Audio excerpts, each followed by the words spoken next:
Let me tell you a story.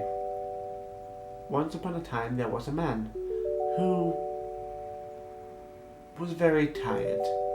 Not the sort of tiredness you feel after a long day at work or a night out, but the tiredness brought on by routine. Routine without deviation, with every day the same as the last. And it really started to get this man down.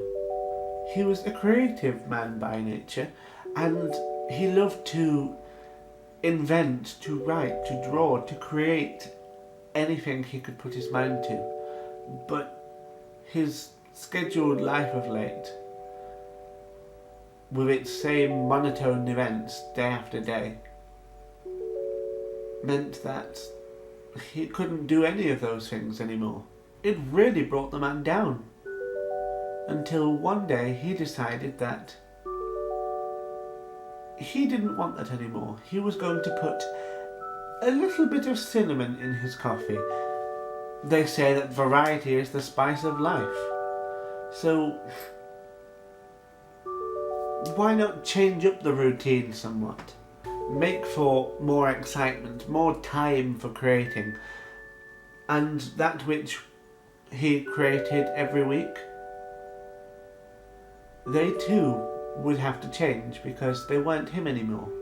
For a long time he was happy making the same old things he'd always made, but he couldn't do that anymore. It had to be a reflection of who he was, what he wanted to do.